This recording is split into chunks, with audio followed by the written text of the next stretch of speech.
What's up, everybody, and welcome to another live recording of the Engadget Podcast. I'm Senior Editor Devendra Hardawar. I'm joined by our Senior Mobile Editor, Chris Velasco. Hey, Chris. Hey, how's it going, pal? Hey. We've kicked Sherlyn off of this show. No. She is taking a break. So we're going to be doing a live recording of this episode. This is going to be our iPhone 12 review and all that fun stuff. Our producer, Ben Ellman, is here, and he'll be keeping an eye on the chat. And we'll be fielding questions in between segments, but this is a podcast recording, so you're gonna get to see how the sausage is made. Are you guys good to go? Boys only party. Let's do it. Ooh, yeah, let's not do that. Let's not. No, thank you.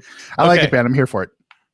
Yeah, I want an all-inclusive party. Thank you. Okay, ready to go, guys? For this week. Okay.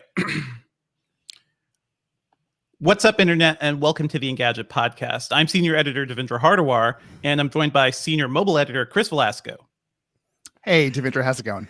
Hey, Chris. And we kicked Sherlyn out for this week because she's on vacation, and I want her to take a break. She's taking a much-needed break. My goodness. Oh, man. And I'm sure Sherlyn is just like in her room staring at solitaire or something, so bless Sherlyn. Everybody send her your relaxation vibes and wishes and everything. This week, we're going to be talking about the iPhone 12 and Chris's iPhone 12 and 12 Pro review. We're going to dive into the crazy Among Us stream by AOC and Ilhan Omar and kind of what that means for the future of democracy. People playing, murder games online. That's fun. And we'll chat a bit about the death of Quibi, which sort of happened as we were planning this episode.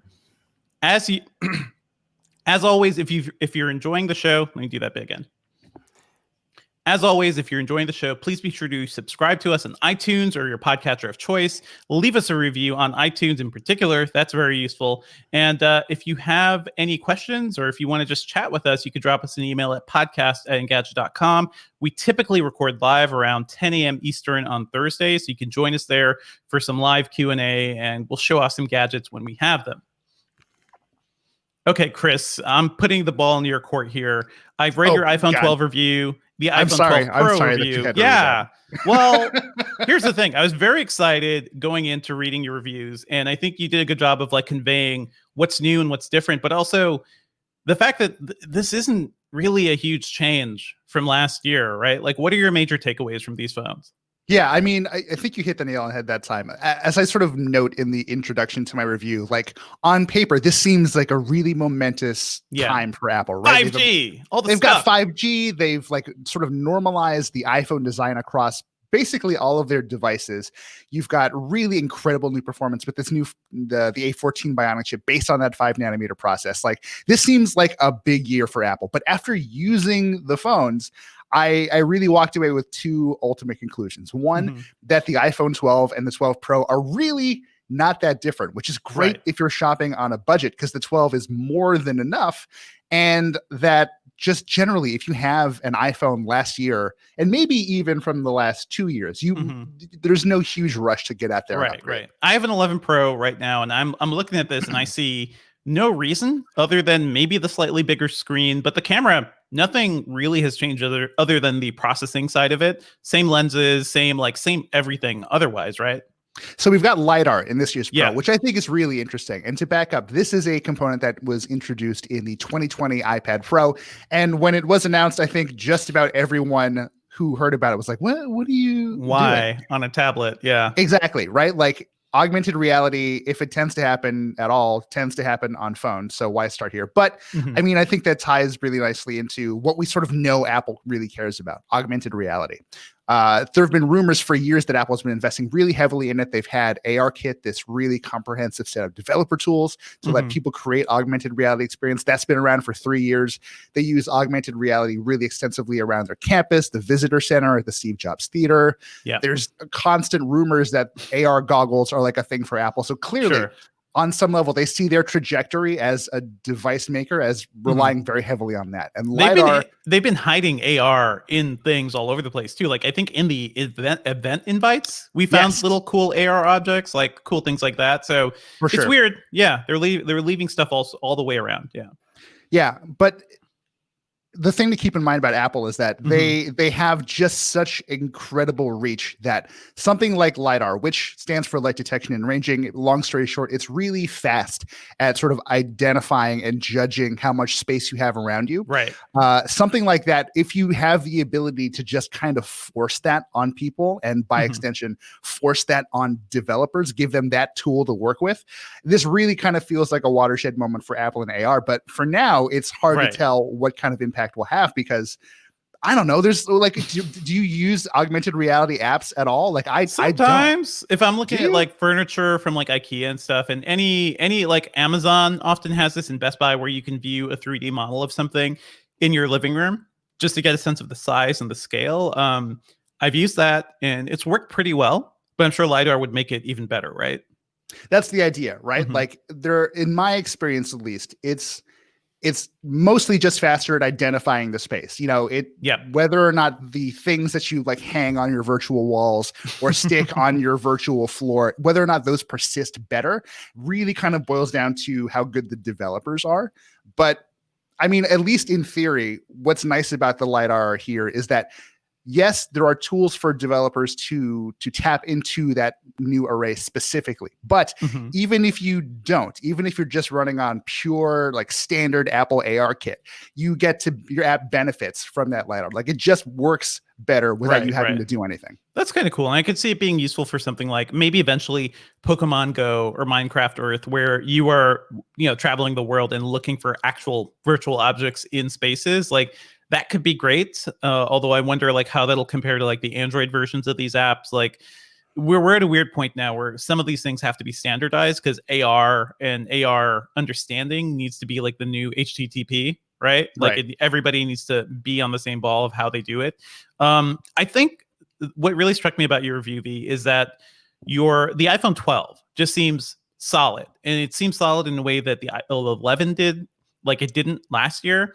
It seems like there is less of a real difference between the 12 and the Pro this year.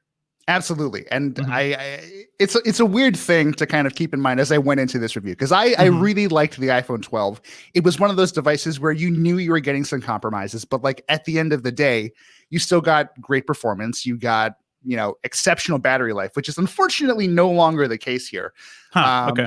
The thing about the 12 is that, the differences between that and the Pro are so minute most of the time. I mean, realistically, the big omission for the 12 compared to the 12 Pro is that you don't get that telephoto camera, you don't get that LiDAR, which is fine. I mean, like I will always take a more flexible camera setup when it's offered to me. Is the ultra wide more useful to you than the telephoto? Always. Because the way I think about it is, if I have the option of moving forward to just like get a better vantage point of a subject, I will do that. With ultra wide, that's not like you can never move around enough to capture the same amount of space as an ultra wide can. So in terms of ultra wide is super useful for like especially kids and tight spaces, because we just bought my daughter a tiny little playhouse to sit on our like in our backyard. So that's for her birthday. But when she's in there, if I don't have an ultra wide lens or anything, like I can't capture her in the space, and that's annoying. And I think parents would appreciate that flexibility. Yeah.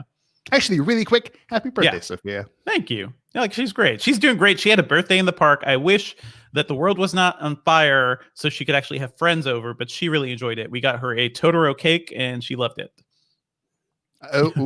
You've introduced her to the Ghibli canon very early. I have. Like she is on board with Totoro, Kiki, Nausicaa, which can be a little scary sometimes, in Castle in the Sky. But she's doing well. But basically, ultra wides, I think that's what parents want, because as much as the telephoto lens is useful, it's sometimes a little slow, especially if you're doing portrait mode. Like kids move fast and they move around a lot, so you're not going to get the most out of that telephoto as you would with the ultra wide, I'd say. No, for sure. Practically speaking, you get a good wide camera, which the 12 and 12 Pro have. Like the standard 12 megapixel wide camera is excellent. If you get one of those, you get the ultra wide, you're covered, I would say. I mean, and this is a number I'm kind of pulling out of nowhere, but like 95% of situations, you are good. The telephoto it's nice to have, but I can count on, two hands the number of times I've taken a telephoto photo and just really, really liked what I came away with. Yeah, I like the flexibility, especially for video. Like I like hopping between the different sizes of lenses, and also again for baby stuff. Like sometimes it's good to follow my daughter and like do the zoom when she's a little further away and then come in closer. But yeah, I don't think, and not everybody needs it. You still get good portrait mode, right? Because you still have two lenses on the 12.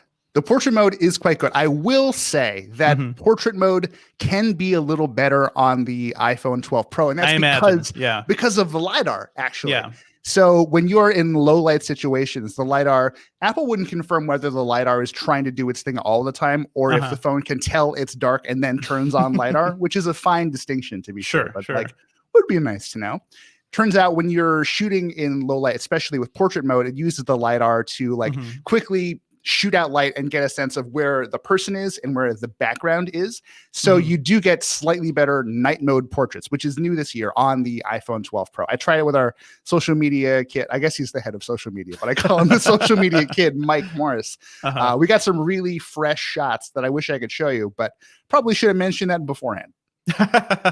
there is that. One thing too is that the addition of LiDAR and all these lenses we're seeing in other smartphone cameras now, what the gulf between a point and shoot camera or even like a small mirrorless camera and the smartphone camera seems really to be, it's being erased in a way. And even a good mirrorless will not have some of these features, right? Like in some cases you're better off taking photos with your smartphone, especially when it comes to low light, right? I mean, that's definitely something we've seen happen over the last few years. The idea of computational photography, right? Where if you buy, something nice, like a Sony, I don't know, like A6500, whatever, like the nice sort of entry level mirrorless camera is now. You buy one of those and you can get great lenses for it, and it's smart enough to do autofocusing and tracking and all of that stuff really well. But there's a limit to the amount of processing you can put between that lens and that sensor and what you see. And you need to know how to work it too, right? Like that's the thing. Whereas if it's like sunset or the lighting is weird or it's really dark and there's a bright element and you're trying to capture it all with these cameras, you kind of need to know what you're doing. And even the auto modes aren't that smart about it. Whereas with a phone, you just point it, and most phones, a Pixel phone, the iPhone 12, will just get that shot in a much better way, right? Yeah, for sure. I mean, the smartphones and the iPhone in particular this year is they've replaced point and shoot cameras. I don't think that's a surprise to anyone, but just when you think about the amount of processing power that sits between that camera and your screen, like you're capable of getting photos with no effort on your part that look so much better. They would have taken considerable setup had you used an SLR or a mirrorless camera, which is really cool. But at the same time, there's a question of, artistry versus just having something offered to you. I don't want to like swing too hard in the wrong direction, but I reviewed the Xperia 1 Mark II earlier this year, which has a crazy camera sensor and a bunch of pro modes. And it's legitimately not the easiest thing to use, but I do love some of the photos I took with that phone more than I do the iPhone 12 because I feel like I earned those photos. Yeah, I feel that. It's the difference between like instant photography versus like, professional and manual stuff where you're really choosing your film and dialing in your settings and everything.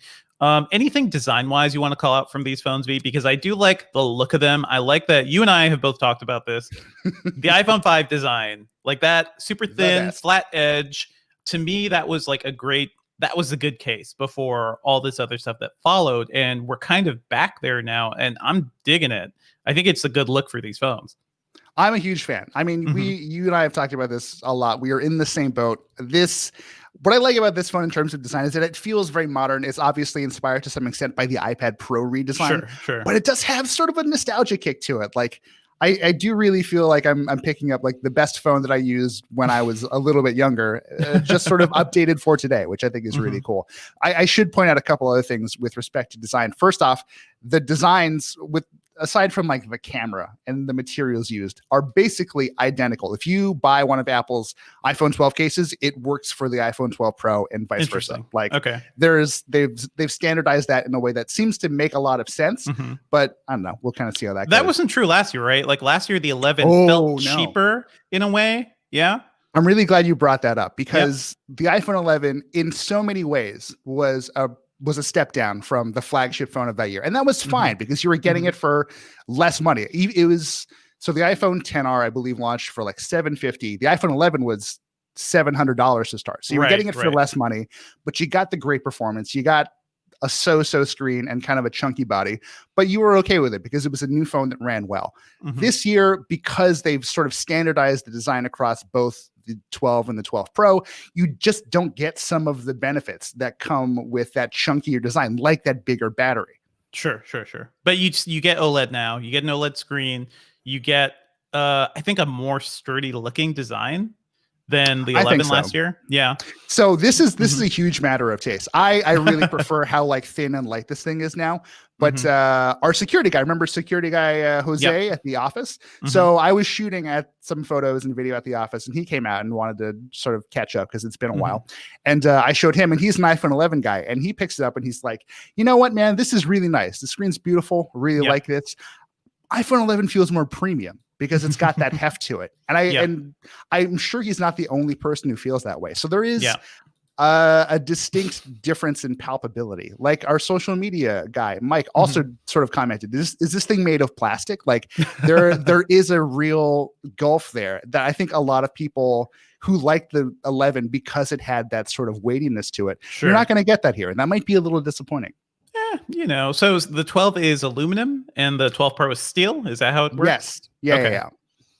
So that's kind of a big shift there too. Have you played with the 12 mini yet? Because for me, that's the most interesting new phone they're releasing. And also because that is starting at $700, they pushed up the price of the 12, right? So the 12 is now starting at like $800 $800 or $830 depending on where you buy it from. And I've still, by the way, not gotten an actual valid answer from anyone about why that thing costs more some places. There's some weird deals going on between all the cellular providers, and there's I some don't know backdoor stuff happening here. For sure. The 12 mini is no, we've not tested that yet. Okay. I'm looking forward to it just because there's been over the years such a dearth of really good small phones, right? Some of the Xperias were tiny and those were nice. Arguably, like the Pixel 5 is pretty small, even though it has a 6-inch display. It's in like the same general size ballpark as the iPhone 12, but I can't think of a great the Palm, I guess, if you're a sadist and like don't care about your life. It used to be so. Even with what they did with the SE2, like small phones usually meant a step down. It meant cheaper hardware. Do you have a sense of how much smaller the 12 is compared to the 12 mini is compared to the 12? So I'm not off the top of my head, but I do know that roughly speaking, if you sort of pull out all of the recent iPhones, the iPhone 12 mini is bigger than the original iPhone SE, which is based on the iPhone 5 design, and smaller, I believe, than the new iPhone SE, which is sort of based on the iPhone sort of 7/8 design.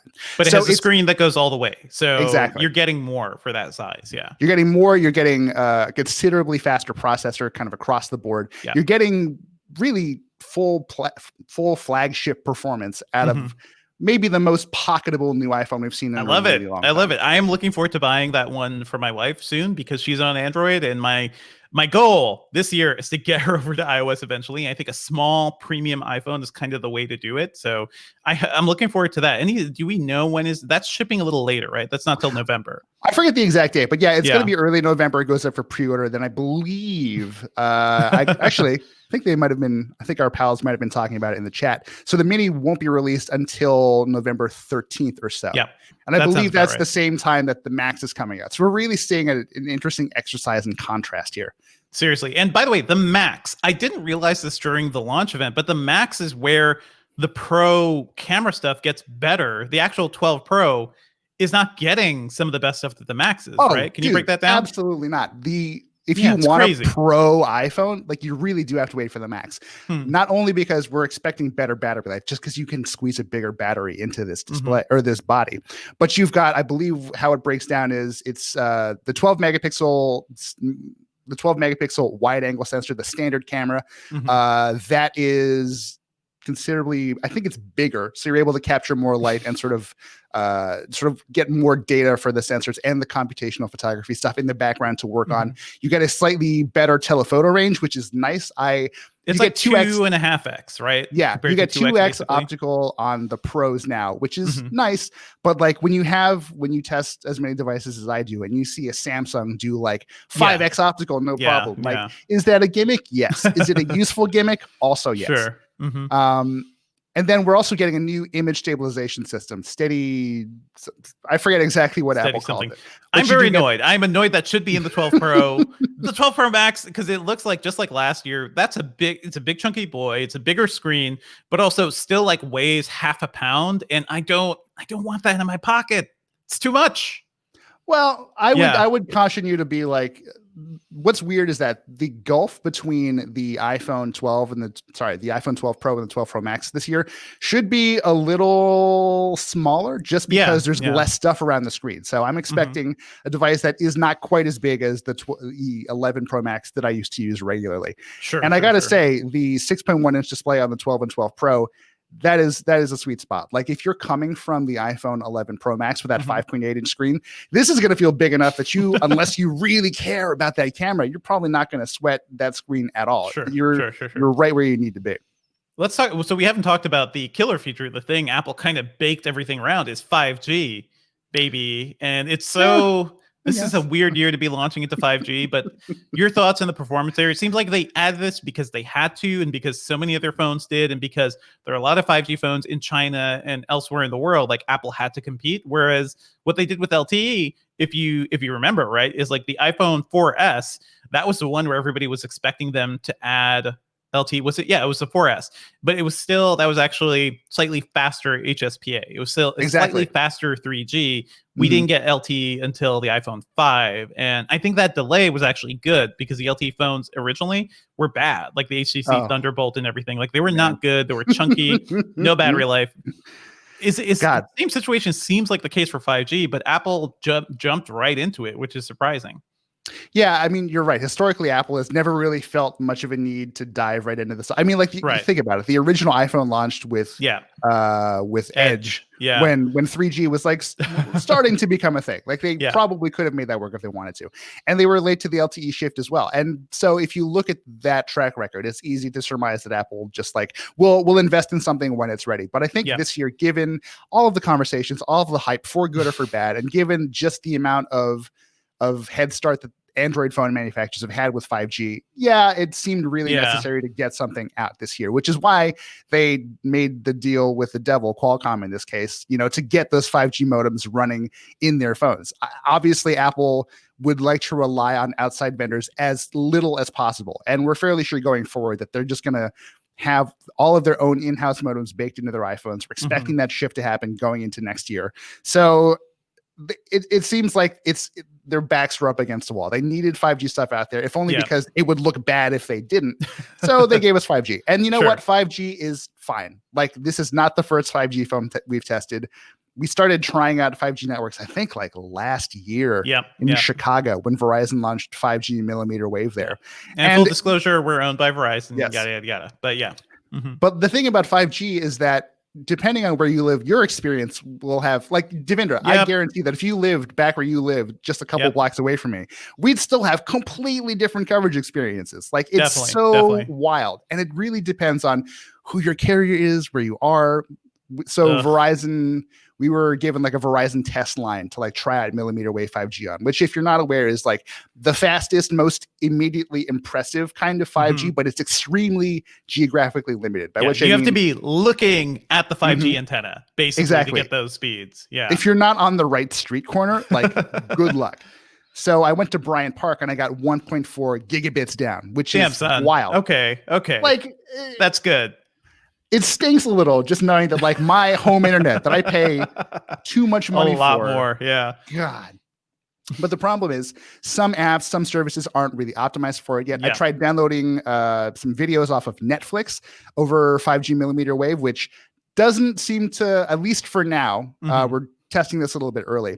The Netflix iOS app doesn't seem to like let you download it full speed. It's probably like locked and optimized in a certain way, just so it doesn't kill your bandwidth normally. But which is definitely possible. And to be completely fair, we ran into this exact same issue when we tested Netflix on Android phones last year on 5G for the first time. Like, there are limiters in place for like quality of life stuff, and they just like didn't take it off yet, which is totally fair.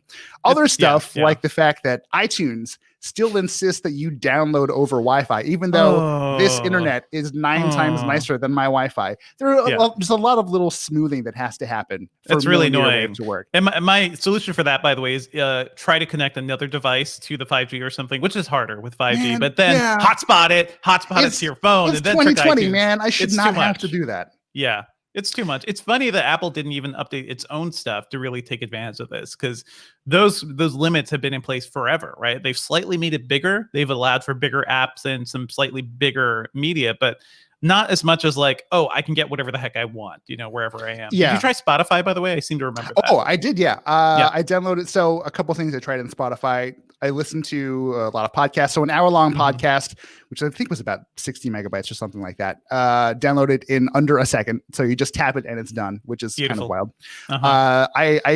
I think I followed the lo-fi chill study playlist, which is like 6.5 hours of music. That took 45 seconds to download. So I love it. There are situations like when carriers talk about 5G, they're like, when you're on a plane getting ready to take off, like you can download everything you need to get before you even take off, which is great. True. Except airports are always the worst for reception too. Yeah, like for one, airports stable that's LTE never going to happen. Come on. And then also just like the nature of 5G is such that millimeter wave is just one part of one carrier's rollout. And the other carrier I tried was T-Mobile, and they seem to have the most comprehensive approach so far. So they've got sub-6 everywhere, right? Sub-6 everywhere. I believe they have some millimeter wave spots sort of around, but they're really cagey about telling you where they are. Can you break down the difference between sub-6 and millimeter wave just quickly? Because I know Sherlyn has talked about this a lot, but just as part of this conversation, can you what can we expect from these? So 5G kind of boils down into two main flavors. Millimeter wave, which, as I've said, is much faster, but very, very geographically limited. Like you have to be more or less within line of sight of a millimeter wave node to really get that high performance. That's perhaps the more technically impressive right off the gate, but you're very unlikely to use that on a regular basis. You can't use it indoors. So like, don't pin too much of your hopes on that. You'll just sort of randomly find it and it's nice. And then you walk away and it's gone. The rest of the carriers in the US rely more heavily on sub-6 5G, which is just sort of slower. It's more or less comparable to LTE, generally a little faster. Because it's still LTE. Like 5G is just it's an evolution of LTE, which is another evolution. But it's still basic LTE underlying everything, right? It depends on the layout, or it depends on the rollouts we're talking about. So for Verizon, for instance, they went super heavy on millimeter wave, and then just recently, I think at the Apple event, announced their nationwide 5G network was happening. T-Mobile, on the other hand, I think handled this a little bit better. They went whole hog with their low band and mid band 5G, which basically just gets you much broader coverage. So you'll maybe not see the biggest increase in speeds, but latency is generally a little better. You've got the extra sort of headroom for bandwidth there if you need it. Better for rural areas too, right? Like coverage theoretically in other parts of America. You will see 5G logos on phones in places like Iowa, for instance, but it's not going to make your coverage better, right? Like the coverage is just sort of different. And this is all pretty anecdotal because I haven't gone to Iowa or Michigan or any of those sort of other places that have primarily low band 5G. It's nice to have, but in those cases, it's not a game changer. It might become that over time, but right now you're still looking at, a couple signal bars at best, whatever speeds you were kind of getting before, not a huge difference. I'm looking forward to trying out, especially because I'm in Georgia now, and sometimes if we go on a long road trip to the coast or something, like to Savannah or other areas, you're driving through country highways, you're driving through areas without much normal LTE reception. So I'd love to see if 5G makes a difference there. Yeah. What's your sort of coverage situation now like? It's pretty good. I mean, I'm in a suburb now that is basically a startup town. So there are startups everywhere. Like I can't escape them. And there's good LTE so you coverage. Probably got that good home internet too, don't you? I have good home internet. So I have gigabit now, which I'm very happy with. I have AT&T gigabit, and I just switched over from T-Mobile to Verizon LTE, and that's a whole long story. But Verizon in general has been more reliable in Georgia, so I decided to make the switch.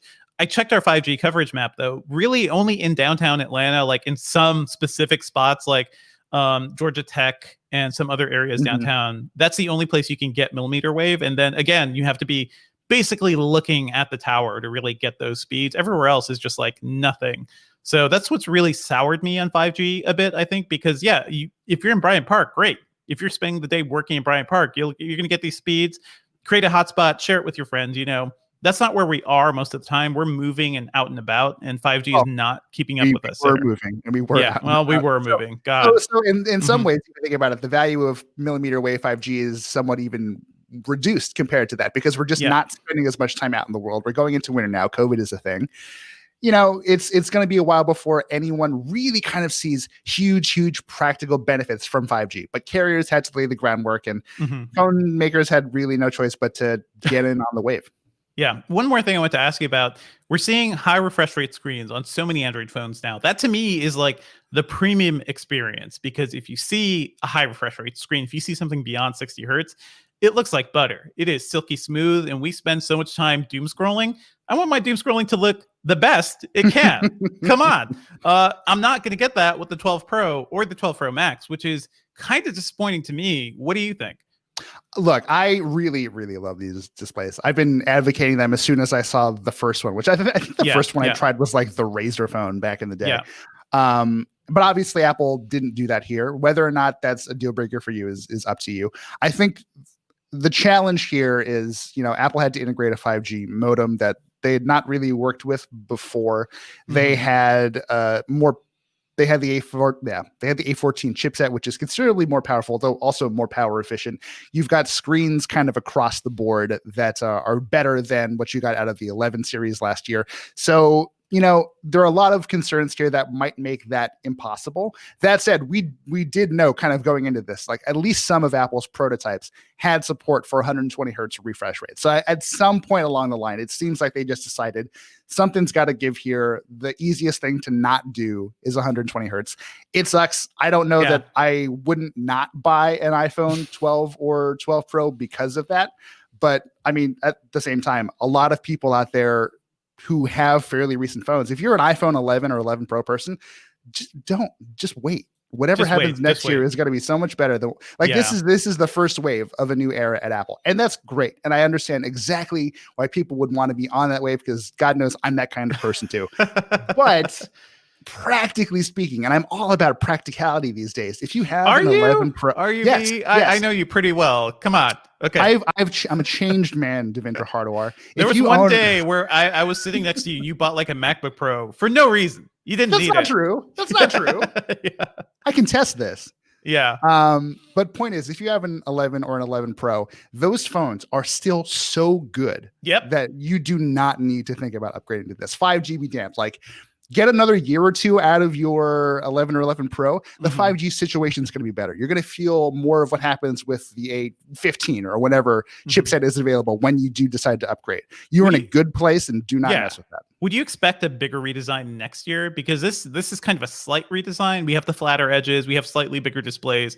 I try to wait for the big refresh cycles, and this right now is the biggest one we've had since the iPhone 10 launch, but we still have the crazy front whatchamacallit, the front notch. Oh, the notch. Yeah. We still have the notch, and because they're relying on Face ID, we can't get rid of it. So I want to get rid of the notch. Do you think that could happen next year, or is it going to be longer? Look, man, it's possible. Like I cover Apple a lot. I have no inside information as to what Apple does or does not do. But I will say that we're likely to see these designs stick around for a while. We're having these flat Pro inspired designs, those kind of classic iPhone 5 look. That's not going anywhere, I would imagine. So yeah, we will see Apple focus more on sort of the sort of more subtle elements of that design, including the notch. The big rumor going into this was that the notch would be smaller. That really didn't happen this time. No. And the 12 is really disappointing too, because it's like the notch is still big.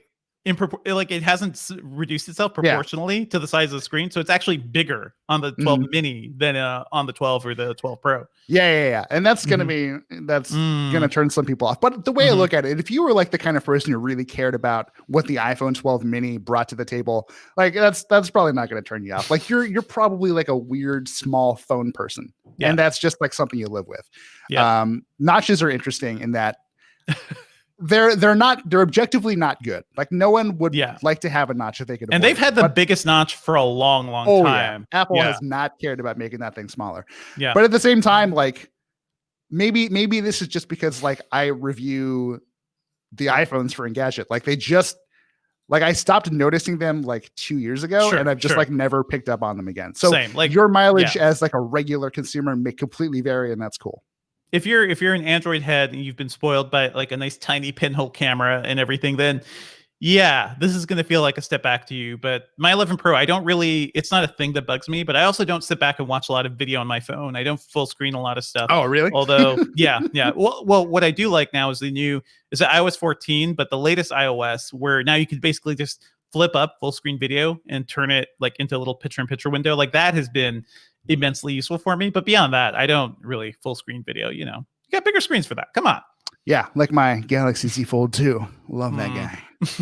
Or the Surface Duo that I have sitting here. Hey.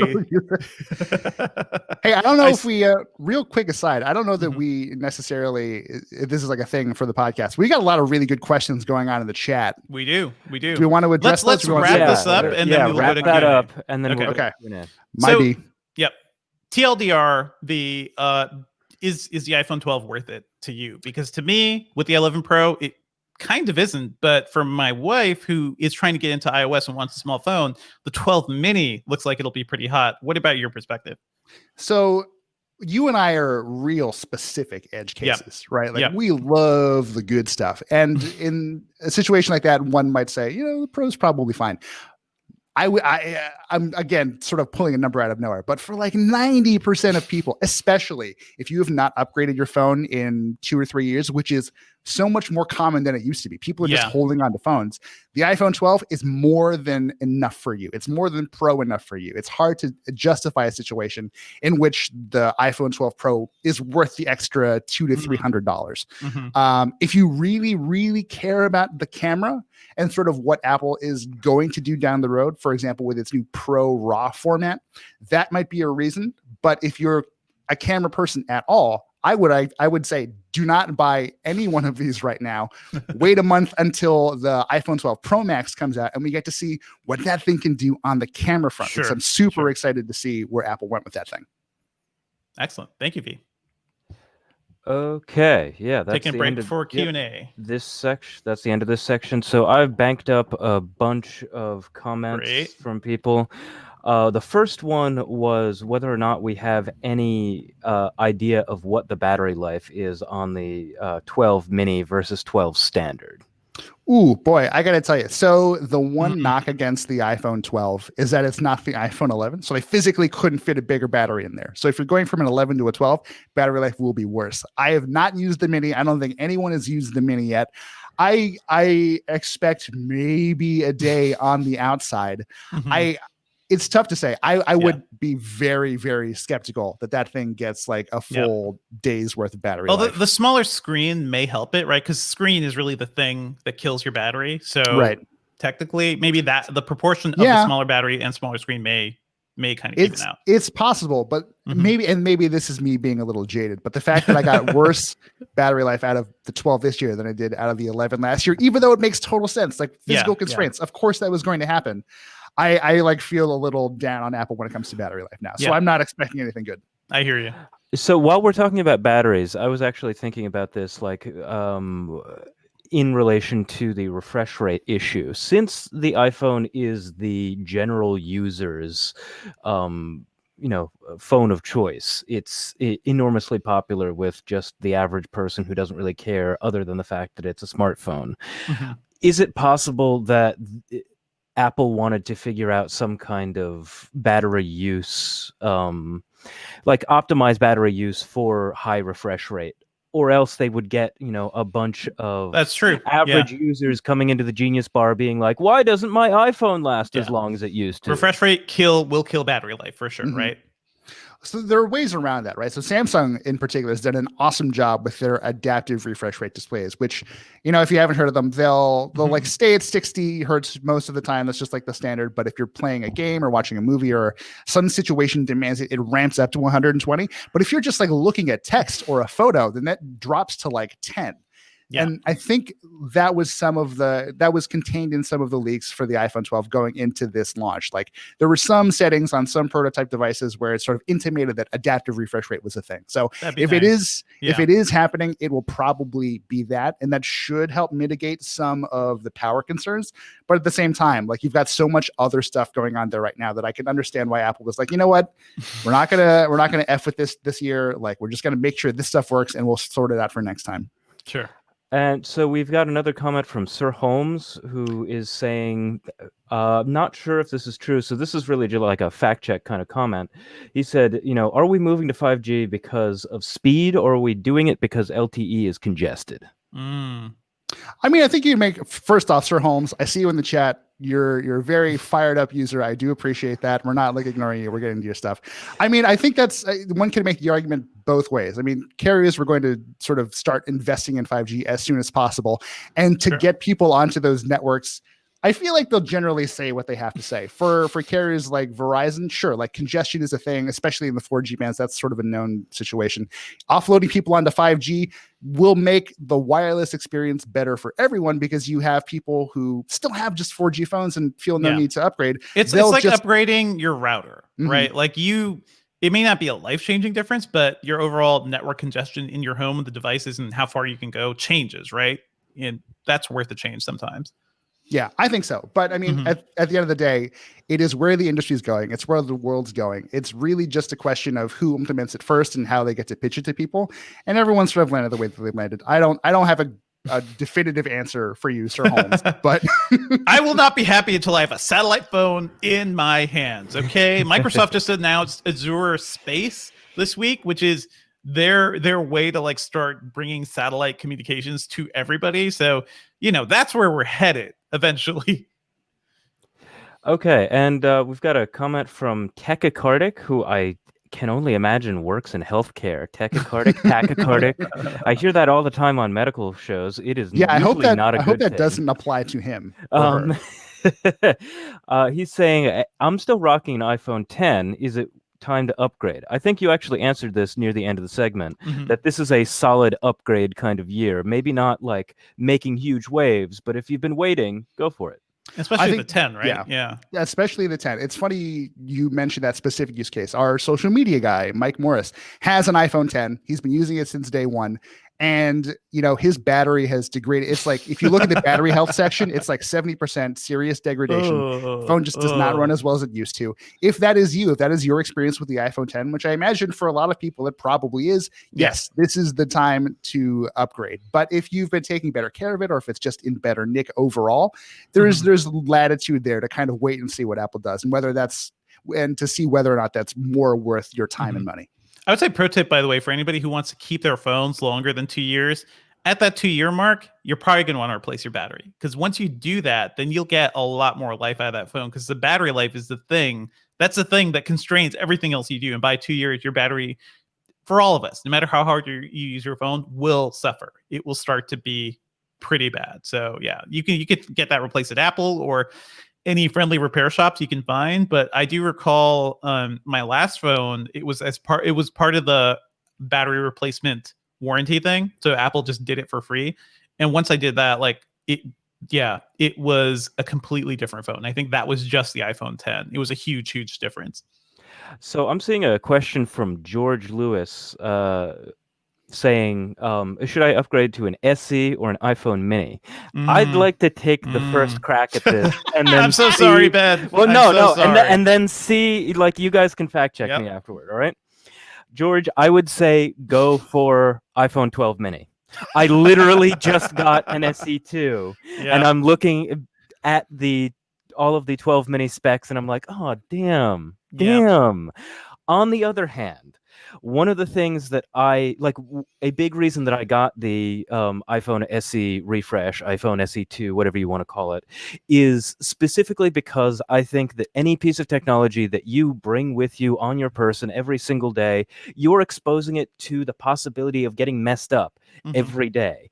I don't want my day, my month, maybe several months feeling a little ruined because I have to get a new phone because like some freak accident happened.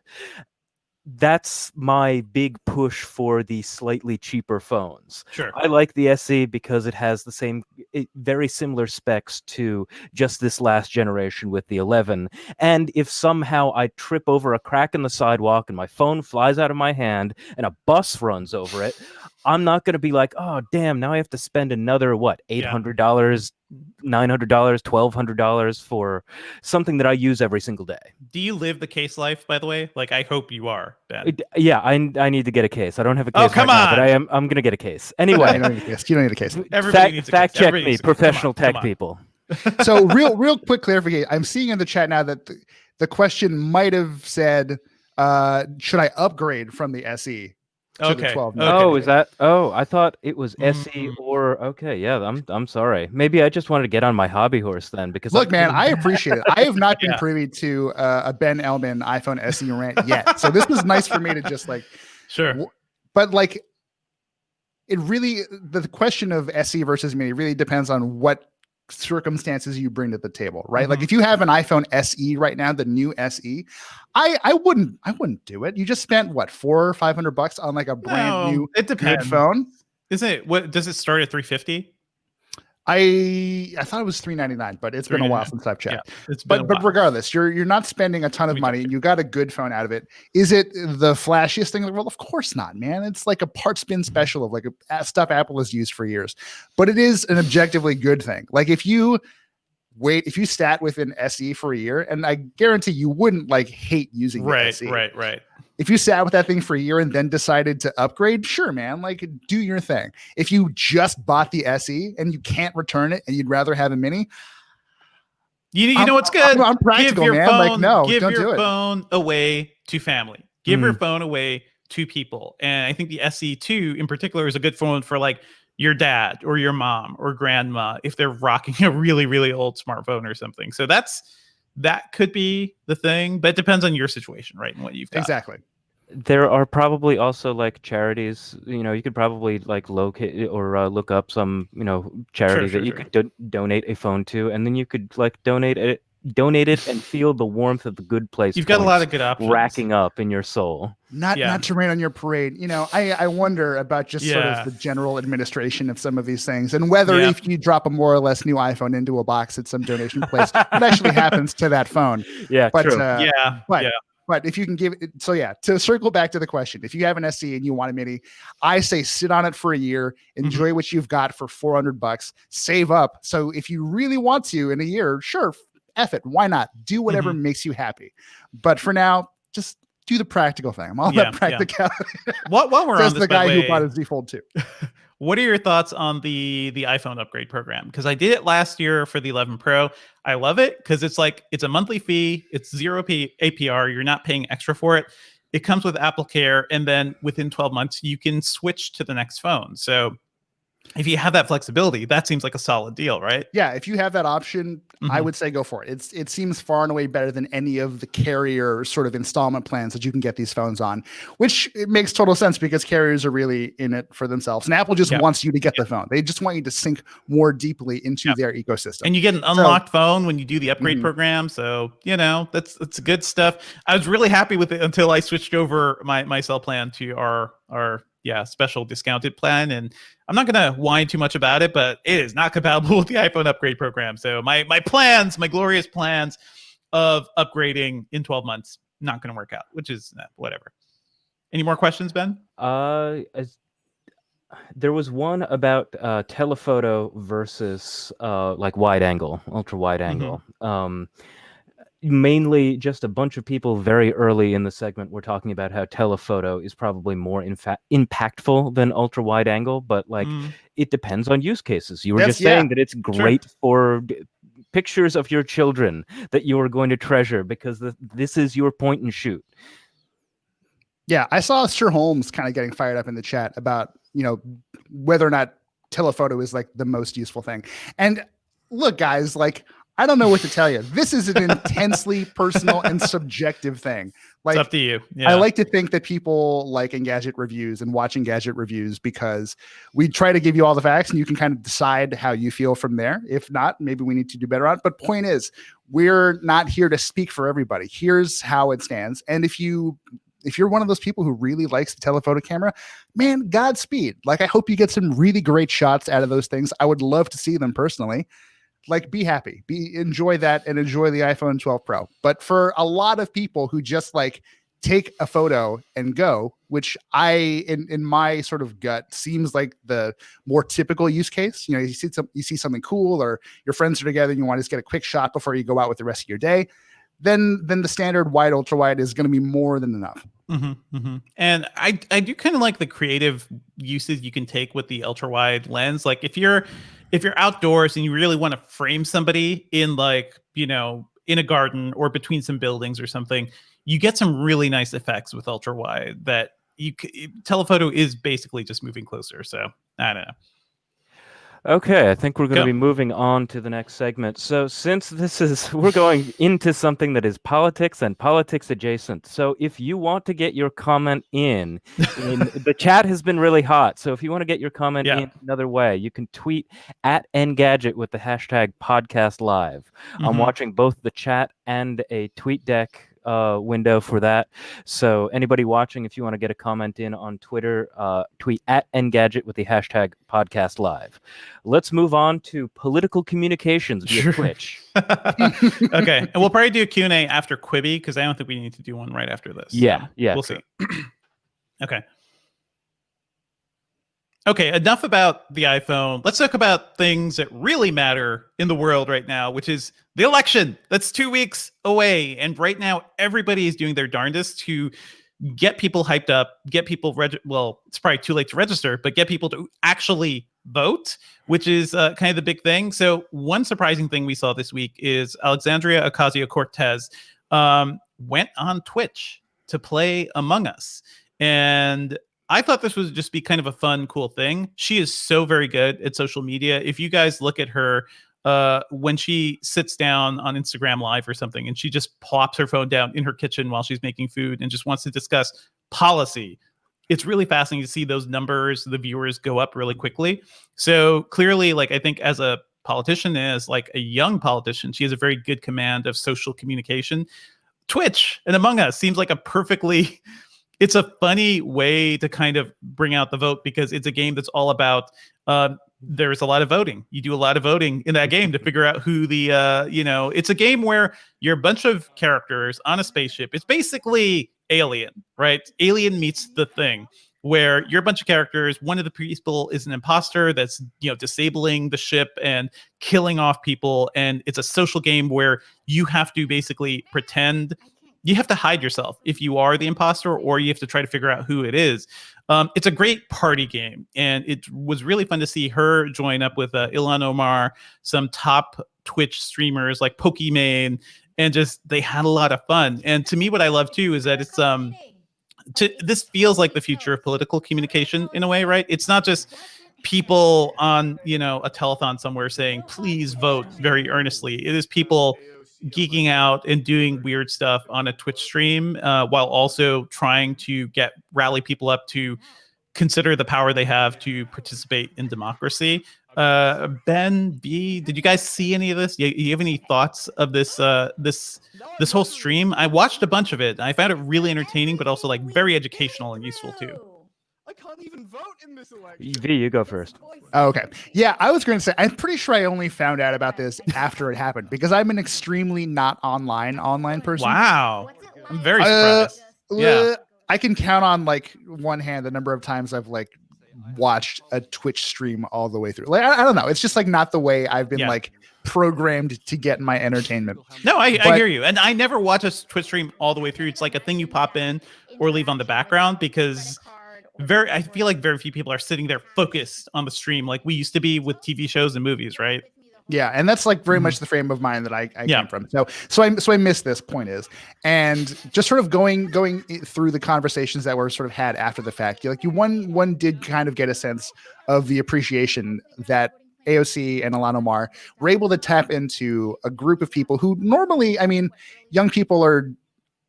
I don't have stats to back this up, but I think sort of anecdotally, it seems that younger generations are less inclined to vote. There's a tendency to become disillusioned with politics or to think that it does not matter to your life as a young person. So having two people in very prominent positions in Congress just being able to get out there and talk to you in a way that sort of makes sense, that you find entertaining, maybe more than anything, like it humanizes politics in a way that I don't think a lot of other things can. And I agree so much with what you said, V. I think that it was an incredibly effective bit of political communication, probably the most effective thing that I've seen in a while, like a period of years. What I saw in general was people who were low engagement being more engaged. Even people who were highly engaged were like, okay, this is awesome. Like there was very little like absolute bile toward them. It was all like, oh, this is pretty cool that this happened. Really, if you're looking for any kind of like people bad mouthing them, you have to go like down partisan lines. It's going to be the same people who talk bad about this anyway. And also, you know what happened this week? I also saw the West Wing reunion on HBO Max, which is a whole different generation you're targeting of like get out the vote. It is the people who loved the West Wing 20 years ago and it's like, man, it's really great to see Martin Sheen back as President Bartlett. It's targeting the parents of the people who would watch AOC play. This is how you do it. You get the nostalgia hit for the older audience, and then you get like the kids and what the kids are into. And I feel like this two-pronged approach is pretty smart and pretty great. And the stream too is just, it's entertaining. It's not just people begging you to vote. It's watching AOC in her first match. She was like, I hope it's not too bad. I hope she was the imposter. So she did not want to be. She talked about like the fact that she's not a very good liar. I believe she murdered somebody, then immediately reported herself, and it was just all. It was all a big thing. Yeah. She was like, "Oh, I can't kill Pokey. She's so nice." Like stab. It was so funny seeing like all of these new stars, like people who weren't famous 4 or 5 years ago. None of these people who were famous 4 or 5 years ago, interacting with each other. It was like really, really interesting. I think one of the things that made it most effective was the fact that both AOC and Ilhan Omar were really like, they weren't trying to front as like, oh yeah, I'm going to be great at this, or whatever political braggadocio. This is not the Conan O'Brien let's play video games thing, right? It is like people actually playing a game and being engaged in it. But also seeing them maybe be a little bit confused and a little bit hapless. One of my favorite things was like the little things that AOC said kind of to herself, kind of just to the stream, where she's like, I can't believe that like we've got this like advanced spaceship, but it still runs on fossil fuels. Like, wow. Love it. Great job. Love it. Like great job, because like that's just a fun thing for anyone to say on a stream, but also like always be on message. Always be on message. Also, they spent like 10 minutes, I think, setting up audio settings, which is what you will do for every so goddamn real stream. That's honestly why we're doing this stream. To let people see how silly it is sometimes. It's all so silly. Another thing I liked is Ilhan Omar. She was not like as featured in the stream because it was an AOC stream, but she did post her rig, and I just want to talk about that. And first of all, I love to see, this is just another form of engagement, right? It's sort of like saying, hey, look at, I am a nerd enough to have a system that's like this with an Intel Core i7 10700K CPU. That's a hot chip. A Zotac RTX 2060 Super, pretty good. I do feel like for a lot of people, the 2070, you will get more mileage out of that, or the 3070 now.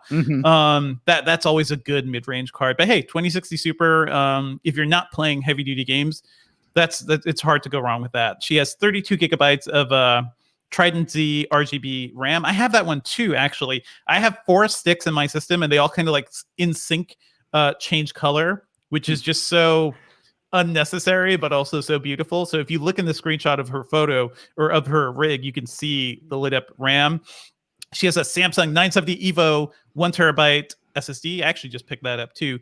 They list 6 terabytes of SSD storage, and this is where I feel like we need some political investigative journalism, because that seems a lot, and that seems like a little too much and kind of hard. Like, it would cost a lot. Like I spent $200 to get 1 terabyte of NVMe storage, and that's about what you'd pay to get that amount. Like if it's actually SSD, you could probably put together like 2.5-inch, slightly slower SATA SSDs, right? And combine those as like a single SSD thing. I think this is actually just a hard drive. So I just crunched the numbers on this. 6 terabytes of SSD storage would be like in the high 500s, maybe 600s, depending on whether or not you want to. Depending on what kind of SSD too, like NVMe. What kind of SSD? And I'm even talking about like sales tax. Yeah. Like that would be an enormous amount of money. That's not even that much compared to what SSD used to cost. But hey, anyway, Corsair, she was a H100. I believe that is her power supply, in an NZXT H510i case. So like it's a cool looking system, but I also sort of love that she is a notable politician right now who's just like, here, look at my specs, deal with it. Kind of hot. I dig that a lot. Anything else you guys want to add around this news? There's an interesting question in the chat that's been sort of bouncing around my head too. Sure. What politician do you think would be Team AMD? Ooh, because I'm an AMD guy. I've not got the best system in the world, but I've got like a solid like Ryzen 7 3700X. I would be like a very specific kind of technocrat. Would be AMD's, like a Pete Buttigieg. Like a PDB, yeah. Team AMD. PDB. You'd be like, listen, my multi-core performance is so much better than yours, Ilhan Omar. Wait, no, but that is Andrew Yang. That's not. It is very Andrew Yang. That's Andrew Yang move. Yeah. Yep. And he'd be like, listen, if you can survive on $1,000 a month, listen, the AMD is certainly better. You need these specs just like you need an easy $1,000 a month. I don't know. Yeah. So much easier. Okay. Let's wrap this up. Anyway, let me actually shout out this WAPO video. If you missed out on this stream, by the way, go check out the Washington Post put up a great edit of the best moments from this Among Us stream. So go check that out. You can actually just still go watch the whole stream on AOC's Twitch channel too. So it's all great. Go check it out and let us know what you think at podcast@engadget.com. Okay, let's go straight into Quibi. Yep. Breaking news as we were putting this show together yesterday. No, I won't say days. So some breaking news as we were putting the show together. There was a report from the Wall Street Journal that Quibi, the wonderful short form mobile video service, would be shutting down.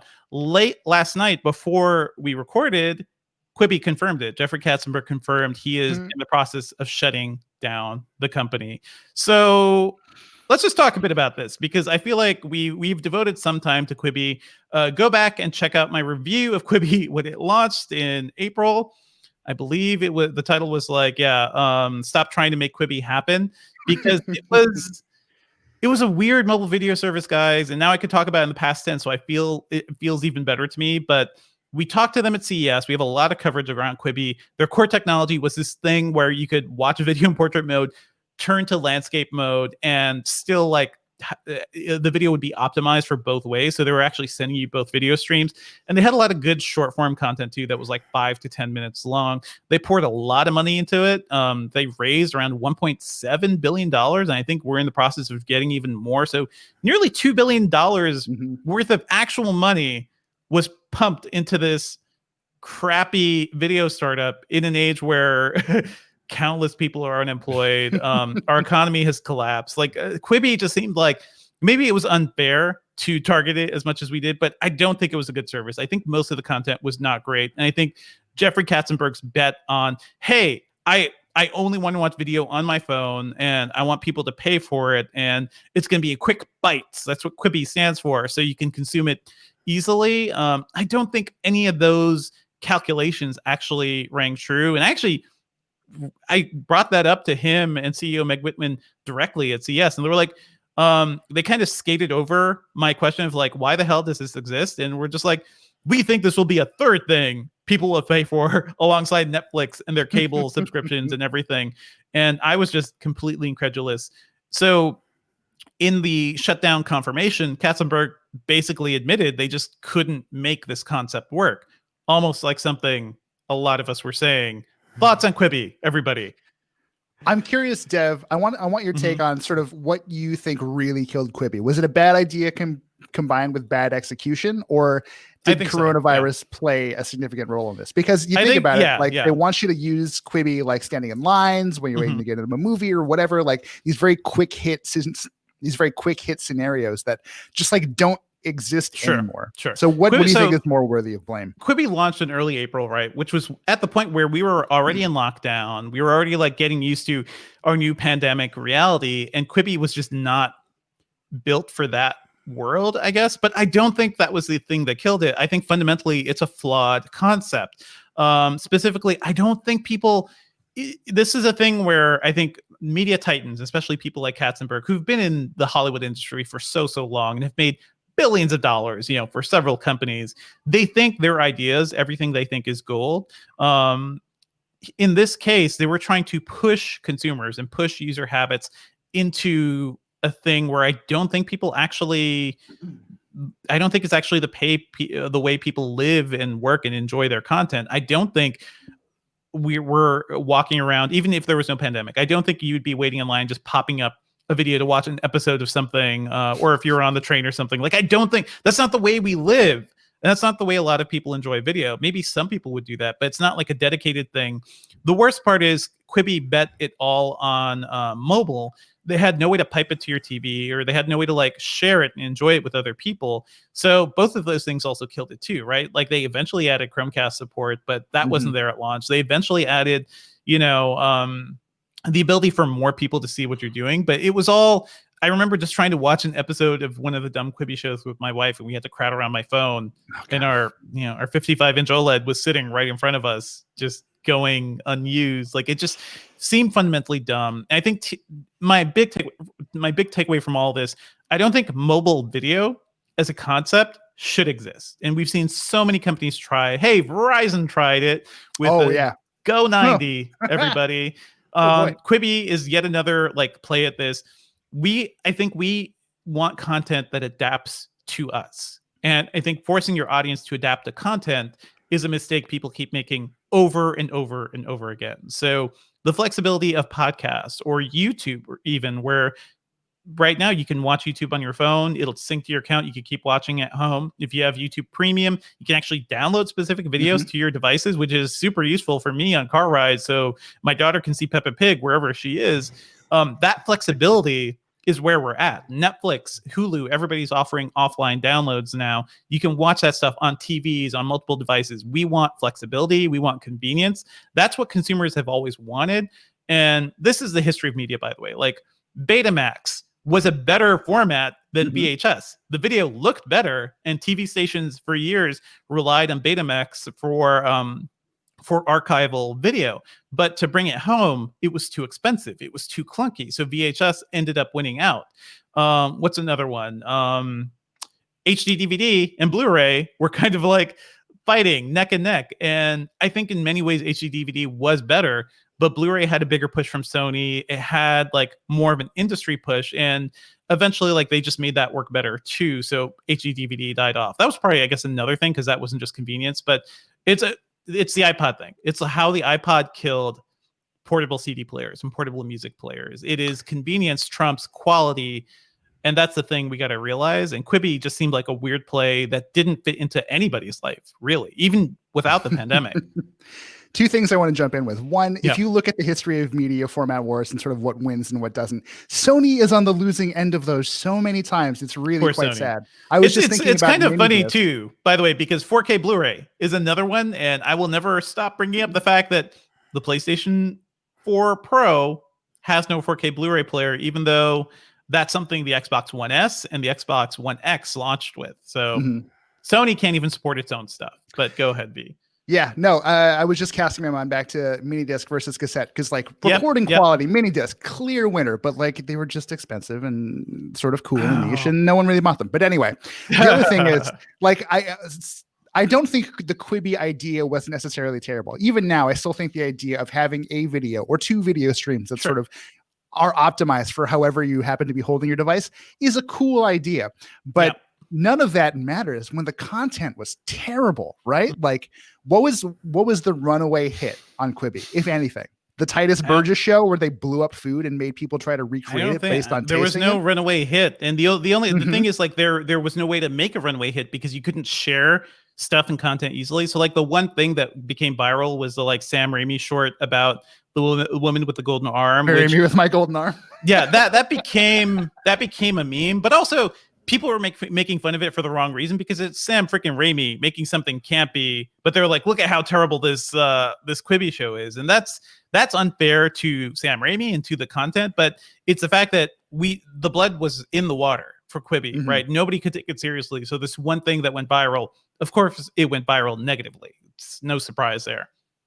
I will say it does feel a little bittersweet to have Quibi go south on us now, as I've just Yeah. started testing the LG Wing, the only phone that Quibi makes sense on. For those unaware, it's the phone with sort of a, you pull out of the box and it's a regular looking smartphone, but then you flip the screen so it rotates 90 degrees. So it is literally the only phone that is completely and perfectly optimized for Quibi use. I tried it yesterday. I paid $5 to Quibi just as like a send off gift, and it works great, but God bless them, that content is bad. Were you Ugh. able to see both feeds at once?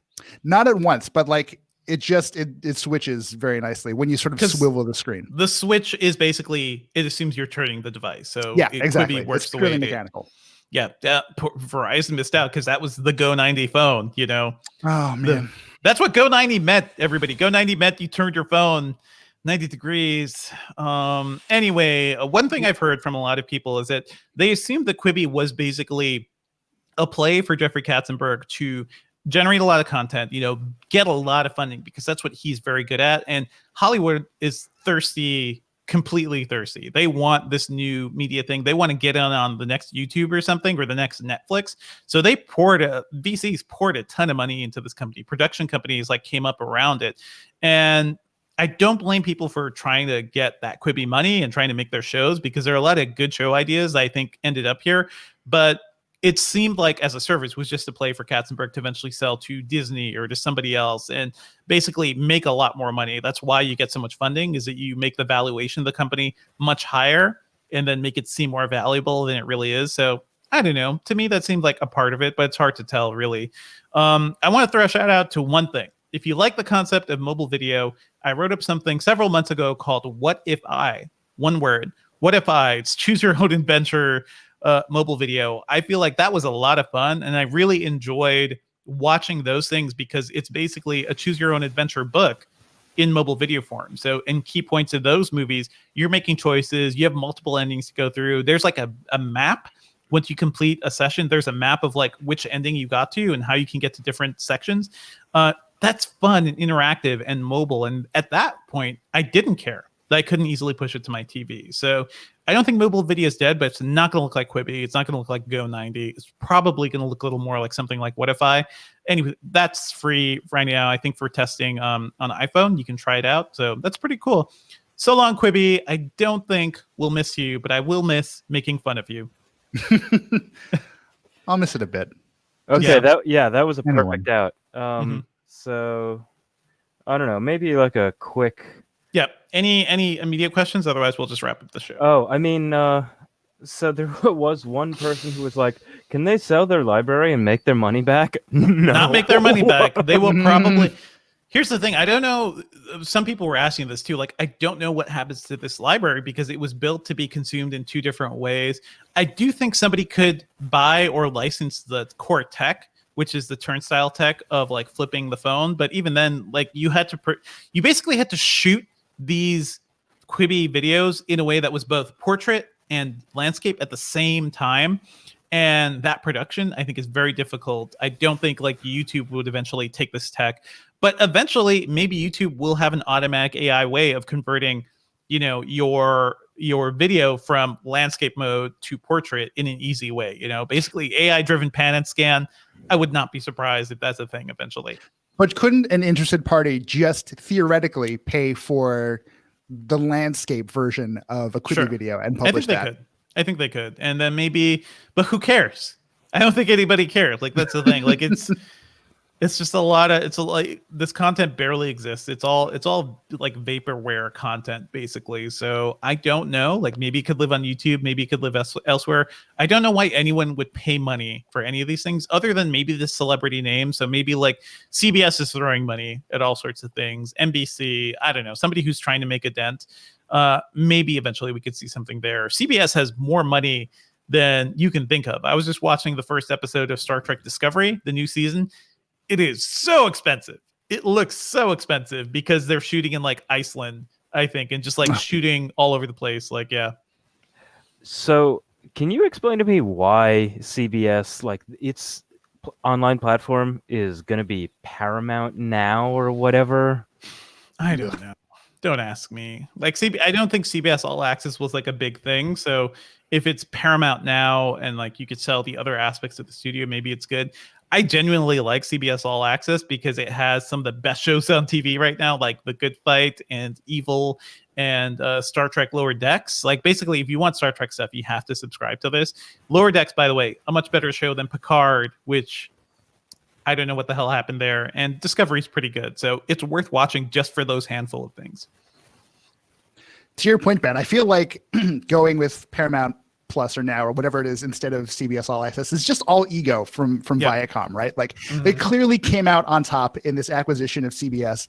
They probably don't want another CBS branded thing on their books if they can avoid it. Yeah, we got the Paramount name. Let's just use that. Let's just get people. They are back killing into our CBS good graces. Interactive. The thing is that my parents and their yeah. friends are not going to be able to find The Good Fight now because they I don't think they have been. Yeah. Well, yeah, but they expect to see, okay, CBS Online, like NBC, oh, Peacock, it has the same branding. I don't think Peacock is good branding, but yeah. Well, no, but like at least like literally you're just fumbling through menus. You're looking for a way to watch NBC content online. Yep. There's where it is. Yep. Like, no, I agree. You see the Peacock and you're like, oh, okay, that's where I go for CBS stuff. Like, how is Paramount going to say, oh, this is where you have all CBS things? I think you're really on it? You're devaluing the Paramount Mountain, Ben. Like, come on. It's a yes, but I don't think that very many people know how closely connected Paramount and CBS are. All these companies are flailing. Like, you need to put young Sheldon on as the Paramount like logo. Put Patrick Stewart like there. Engage with Paramount. Go. Okay. Yeah, let's wrap this up. Stupid. Let's go to working on. All right, let's move on to what we've been working on. I'm testing out a microphone that I can't really talk about, but you'll learn more about that next week. I'm also doing lots of logistics prep just as I like prepare for, I don't know, reviewing the Xbox Series X and the PlayStation 5, which will probably be incoming soon. Those things are being released, in mid-November. So 2 days across from each other. So It's going to be a crazy next couple of weeks. We are going to be all in on testing these new consoles. Be sure to check out our previews. Jess Condit has done some great previews of the Xbox Series X. I'm personally interested in seeing where the Series S lines up, just because that's an interesting device. It's really cheap and really fascinating with Xbox Game Pass and everything. V, what are your next gen console plans?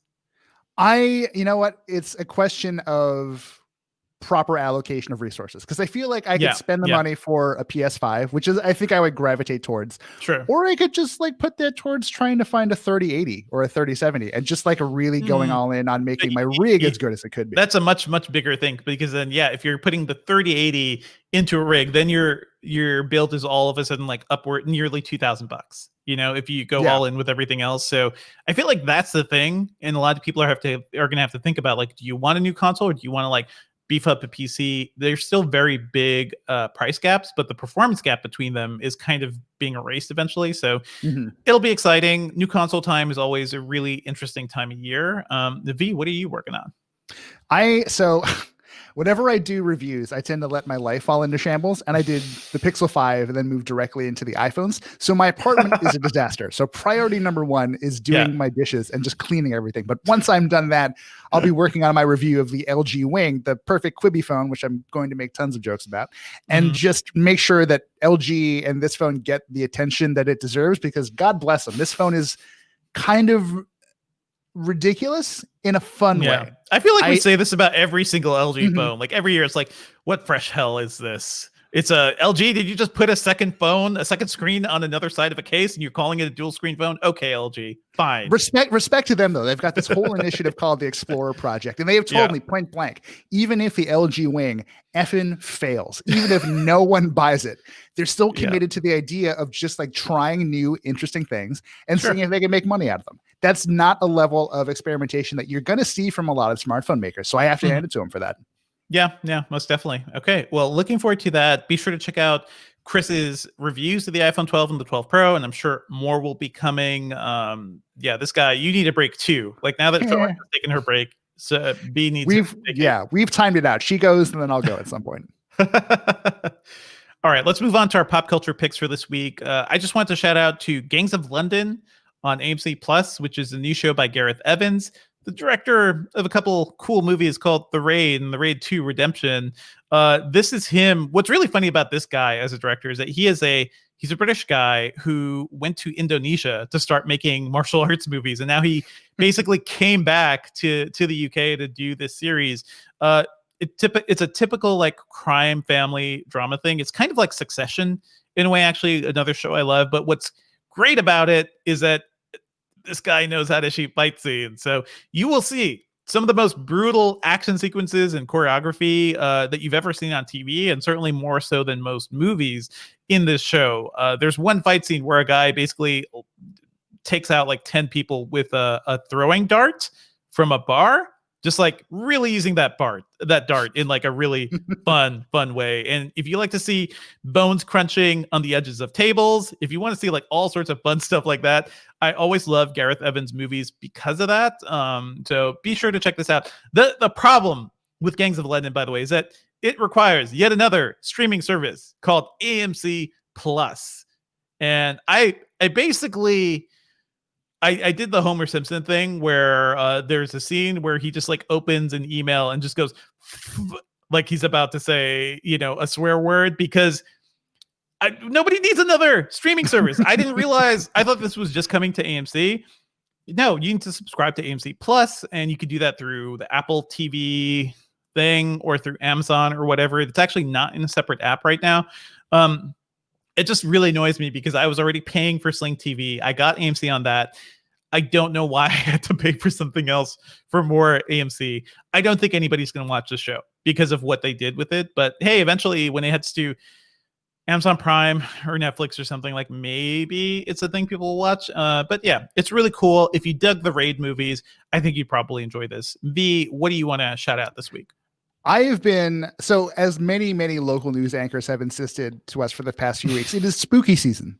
Spooky. Halloween is nearly upon us, and therefore spooky season. So I felt after writing my iPhone reviews and just being a little brain dead for a while, I needed something kind of scary to kind of jolt me back into life again. So I landed on House, a 1977 film directed by Nobuhiko Obayashi. It's a Criterion House. Yes. House. Yes. So you know what I'm talking about. I know what you're talking about. Yeah. So it's available on HBO Max. It is a real fever dream of a movie. Long story short, there's like 7 girls who, long story short, go to one of the girls' aunt's house for like a little summer break to have a good time.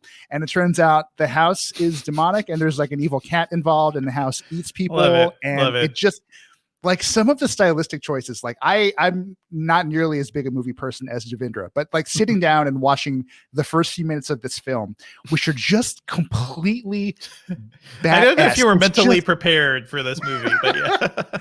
I was like, oh, I've heard of this. I should watch this. I'll finally get down to it. And oh my God, none of it was what I was expecting it to be. It's very poppy and stylish in a way that I didn't expect, but then also just like veers into total hallucination territory. It's wild. And it's a lot of fun. I love hallucination horror. It's a movie I enjoy more than like the original Suspiria, which I know there are a lot of Dario Argento fans out there, but I find Suspiria kind of boring. House is a blast and kind of fun. So anyway, if you want more chill horror stuff, I recommended The Haunting of Bly Manor a couple of weeks ago, which Charlene was super into. If you want a show that will both kind of scare you and also break your heart, that is so good. So Haunting of Bly Manor, everybody, celebrate Halloween with that too. All right, let me wrap up here. I'll just do this. Is there anything else you want to shout out while we're in this wind down mode, V? No, I'm good. Okay. All right. Thanks for joining us, everybody. Our theme music is by game composer Dale North. Our outro music is by our very own managing editor, Terrence O'Brien. The podcast is produced by Ben Elman. You can find me online at Devindra on Twitter. I podcast about movies and TV at /filmcast at /film.com. Check out my Legend of Korra podcast, Republic City Dispatch. Just Google that. It was really great to bring back that crew. Podcasting all the shows, all the movies. And V, where can we find you online? If you want to reach out, I am Chris Velasco on Twitter, and I get flack for this every time, you can email me at v@engadget.com. Why would you do this? But okay. Yeah. I get good. People are pretty chill about it. It's cool. It's join the Chris Velasco fan club, v@engadget.com. You can email us at the podcast at podcast@engadget.com. And we did actually get a couple of emails I didn't get to this week, but thank you for everybody who's been chiming in. We'll try to bring up some emails, during the show if you communicate with us. So, do that, please. Leave us a review on iTunes and subscribe to us on anything that gets podcasts, including Spotify. And we are out. Cool. Okay, I'm gonna keep my recording running unless we want. Do we want any last minute Q&A stuff? What's up, chat room? What's up, everybody? Thank you for joining us. Let's see here. I'm sure people have deep thoughts about Quibi. Yeah, scroll back up. People are talking about the iPhone 12 mini. No, Pro Max. This distinct 3080 section there. Hey, go check out my RTX 3080 review. That's a pretty good GPU. Hey, while we're all here, Dev, I play game. I like game, but not crazy about game. You like video game? Okay. 3070 probably fine, right? Because let me tell you right now, I'm a real dumbo. I bought this right before pandemic. I bought a GeForce 1660 Super, which has been fine. Do you have a desktop? I do. I have a gaming rig. You have a gaming rig? Okay. It's a crazy story. So Tim Rogers, formerly at Kotaku, tweeted one day, "Hey, I've got the parts for an old PC. Whoever can come over and get it can have it." So I was like, "Hey, cool. All right, I'll come grab it." That's cool. So I mean, Tim Rogers and got a thing. I do not know why you got a 1660. Perfectly fine for 1080, but yeah. Sure. I don't have like crazy display or anything. So anything beyond that's kind of wasted on me. But also like I think it had like a 1070 or something inside. So I figured let me that's barely an upgrade, I'd say. I mean, yeah, you would know some improvements. Yeah, come on. Like talk like by the way, I also lived 5 minutes from V and I didn't even know this was happening, so I think I could have saved you. I think you might have still. When did you move again? Late July or late June. Oh yeah, you were definitely still here. Yeah, I know, V. I claimed the Tim Rogers computer before MWC. I know. So getting back to like stuff related to the chat, coworker Richard Lai says, "By the way, nice haircut, Chris." Aw. Thank you. I appreciate Thanks, that. Some other person was like, where did his hair go? Which is a valid question. It's in my bathroom sink right now. Hairline deactivated. Did you do that by yourself, V, or did you get buzzing help? This is total like DIY. Oh wow, that's pretty good. So earlier in the chat, Pepperoni Dave. God, I love that name. Pepperoni Dave, please come back. I would love to shout out Pepperoni Shout out to this Dave guy. again. He's great. Shout out to Jatan Modazia, who says the podcast is too boring. I'm out. Bye. This is the interesting part. Not even talking about the iPhone 12. You showed up kind of late. I'm sorry. No. Pepperoni Dave says LG is the really smart but very quiet student in class. What do you think about that? I saw that out of the corner of my eye and tried really hard. This is why I feel certain kinship with LG, because that was probably me for too long. LG did great stuff for a long time. The LG G3 was effing fantastic. And like as I understand, since I don't own one, LG TVs are very, very good. So LG TVs, like LG, I don't make fun of LG because they're old. They make the OLEDs that everybody else is buying. So clearly they're doing something right. But in terms of other things, like certain devices, like, yeah, it's rough. But like the brain trust they have there is not insignificant. It's just, I wish in the future that they just sort of apply that brain trust a little more liberally in different areas, like phones, for example. But They're great. I have no problem with them. I take a certain pleasure from just sitting back and watching a lot of like the Korean tech companies and the Chinese and the Taiwanese tech companies trying to just do different things. So we just saw some Acer news this week. We saw a lot of new Acer laptops, and they will try weird things. Asus will try weird things, and I respect that a bit because they are in a spot where they can make inexpensive hardware, but also take some big swings because they're making enough money. So we will make fun of it, but hey, the world would be a much more boring place without these companies taking their wild swings. Okay. So more chat related stuff. Pepperoni Dave actually got back and said, "I hate my username, lol." Can't help you there. And sorry. Let's shout out very loyal commenter Mark Dell. Mark Dell has been trying to get people to talk about the Animaniacs trailer, and here's it's a good trailer. Here's what I have to say about Animaniacs in general. Yeah. No, I haven't seen the trailer, so I'm fully going into this saying that I am ignorant, but I am always afraid of going back to the stuff that I loved so very much. Yeah. Like Animaniacs was really one of the first cartoons that I remember seeing on, like Saturday morning cartoons. I somehow got is now calculating Ben's age. I was like, I don't know that math works out. Really? You grew up with that too? Yeah. Okay. Yeah. That's all right. It was more after school for me. Like Animaniacs was there every day when I got home. So, and that's where I started to learn like a lot of weird, like Warner Brothers humor. I don't know. It was formative in a way. I think the first teaser they did for this Animaniacs reboot, which was basically recreating the Jurassic Park, the Jurassic Park first dinosaur encounter scene with like, jokey Steven Spielberg nearby. Like that was all perfect, pitch perfect, because in a weird way, Animaniacs was just like Warner Brothers and Steven Spielberg fan fiction. And I also grew up loving all those movies, so it's like perfect, yeah. But the thing that I'm always worried about, and what I wanted to get to, is whenever any of these streaming services bring these things back, it's kind of like it is a little bit of a zombie, I think. Sure, sure. And I'm not sure if it's, just because they're trying to get it out the door to feed the content hole, or if you could say something deeper about how, it was a very special group of people that were working on it, and you might not be able to capture the same vibe. Hey, talk about reviving zombie things. The TV show Dexter is coming back. Dexter, after 8 seasons of disappointing us. Like I'm specifically angry about this one. The first season was really good, and then good. The first couple seasons were solid, and then the original showrunner left, and it turned to complete garbage, and somehow lasted for 8 seasons. And they're bringing it back with the original showrunner. I think the one with John Lithgow was that was fun. With John Lithgow was pretty good though. That was pretty good, but it was sort of like the same thing. I completely hated the actress who played Dexter's sister, which was like a thing that just killed me from that show. Oh, and speaking of CBS things, she's on a CBS show now. Nope, don't even tell me. But anyway, Dexter season 9 is coming. Talk about like a lack of original ideas. Hey, if you feel like we do, by the way, make sure you seek out the things that are new and interesting. Lovecraft Country, for all of its flaws, I think it's a really up and down show.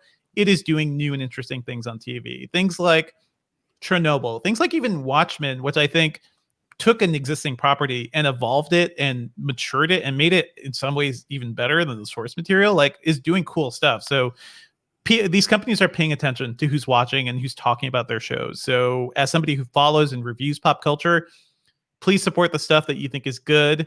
That's the only way we'll see more of it. Oh, anything else? Somebody tells me that I'm too close to my mic. That might be true, but maybe. Like that's how Ben does it. Well, I have 2 different mics, and one just sounded like I was talking into a pillow, and this one, like I've done multiple, like You're multiple good. distances away. Whatever. That gets in my craw as a audio person. Anyway. Yeah, it sounds good. I have no quibbles about your audio, Ben. Man, somebody said gaming rigs are bad for the environment. I was actually just talking about that in the like Engadget like podcast Slack chat where we like pitch around show ideas. There have been a couple of articles that have been published in the last few weeks about how gaming rigs might be bad for the planet, but what's worse for the planet? Cloud gaming. Yeah. Well, there's a lot of talk about that too, because like cloud gaming will technically distribute the amount of power being sent out more. So that's getting more efficient more quickly than gaming rigs are. So that's a thing. But I hear you. I feel bad. Like I try not to turn on this computer much unless I'm doing a big broadcast or actually gaming or doing something. But if I'm doing like general computing, I pull out, a tiny laptop or something. And that's a privileged thing. Everybody who has a game computer, I know a lot of people who just leave it on all the time. That's not great because these things just suck up power. Yeah. I remember seeing someone say that like a very reductive version of what cryptocurrency is imagine you leave your car running and it solves Sudoku puzzles and you can use that to buy things. And it also like tears open another hole in the ozone layer. Yeah, that's basically what cryptocurrency mining has been. We've made very little progress in terms of like climate solutions, but we did a great job of creating fake money that all of a sudden burns more fossil fuels. Stop it, people. Come on. So someone asked about like what mic setups that we have, and I know that Devindra can't talk about it right now because I have a good one that I can talk about right now. Okay, sure. So I'm using the Rode Procaster right here, which is I made an upgrade to this as a dynamic microphone because when I first moved to this space, I had a really great Shure USB microphone, the PG42. That's a solid thing, but the thing about condensers is that they capture everything. They capture all the noise, and this is a room without much stuff in it, so it was getting a lot of echo. It was getting a lot of like extra noise. Going dynamic is better for podcasting. I've learned a little too late, but this is the way you want to be. This is the Rode Procaster, and I'm using the Audio Engine A2 as an interface. So that's been great, and I do a lot of podcasting, so it was worth that investment. There is something I'll be talking about next week that I think will make life a lot easier for a lot of people. But yeah, V, what is your setup? So I have been on the podcast a few times, and every time I've been on it, I've been ashamed, not by other people, but at my own general audio quality, because I used to use just like a Blue Yeti that I had taken around. That's fine. It's fine. It's fine. It's a great starter microphone. This sounds much better. Yeah. So yeah, I've got this cool little arm thing here that I mounted. The arm. Yeah. So this is the Audio-Technica AT2100X, which I like for a couple of reasons. One, I think the sound quality is just a lot better than. And that is the USB and XLR one, right? Exactly. So I've got this thing running just via USB-C into a Mac, like my work MacBook Pro, and it works beautifully. I love this setup. That's a great starter mic, and it starts at like $100 too, right? It was it was like $100 tops. It's not expensive. By the way, mic. Good starter mic. Forget about the Yetis. Forget about like all those things because that thing is solid, and also you can record both components, like both inputs at the same time. So I didn't know that. If you had like a portable recorder and you were doing an interview and you wanted like a backup of it, you could set that up and record that and record into the computer at the same time. So cool. Dual combo, a dual input microphone like that is super useful. So I have this is an Audio-Technica 8010, I believe. Let me take a look. Yeah, I'm pretty sure that it's an 8010. Going into a interface that I will not name. It is actually a Blue product. It's embarrassing. Honestly, it is because like for a long time, I was just recording straight into like one of the field recorders that I have. But then when we started doing this live show, I was like, okay, I gotta like figure out how to connect this to my computer. So I had this lying around. I am going to be getting a Scarlett 2i2 within the next couple of weeks because that is really the standard thing that it should be part of anyone's starter guide for connecting to a computer. If you don't want to use a USB microphone like V is using, they're totally valid. But if you want to use a USB, or if you want to use an XLR microphone and then maybe also plug something else in, or just want like upgradability down the line. Yes, I think upgradability down the line. Yeah. Scarlett 2i2 is what you're going to hear from most people, from podcasters to high-end audio professionals. That's what I've got right now. It was like $150 to $200. So basically, start saving. And this Procaster was only like it was under $250, and it was either between this and like the Shure SM7B that everybody loves. But the SM7B, I've heard from a lot of places is very bad at background noise. Like it actually picks up a lot of background noise because of just the size of the capsule and everything. So this is working out a lot better, I'd say. And I think the echo is better, right, Ben? Yeah, end? the echo is a little bit better. Yep. One person is saying, how did you end up with a blue interface in the first place? Well, Yeah. actually, it was a gift. It was a gift that someone gave me a while ago. Mhm. So, yeah, I didn't go out and get it for myself. It was literally like something that was right near my desk. And I was like, oh, God, like, how am I going to get something fast enough for this first Engadget live stream that we did in August? And that was just sitting there. And, oh, great. Awesome. Okay. So, yeah, now it's time to get a big boy thing. Anyway, I think we're pretty much done. We're getting toward the end of things. Let us thank the video team. Big thanks to the chat, as always. It's always fun interacting with everyone in the chat. The stream comes to you via the video team led by Kyle Mock, Owen Davidoff, Julio Barrientos, Luke Brooks, maybe Justin Shank this week. Sometimes he's there, sometimes he isn't. But again, it's powered by everyone in the chat. Very much appreciated. And come back next week. We'll have lots more to talk about because we are clearly getting into like console season. Console season. Oh boy, I'm ready. Thanks, folks.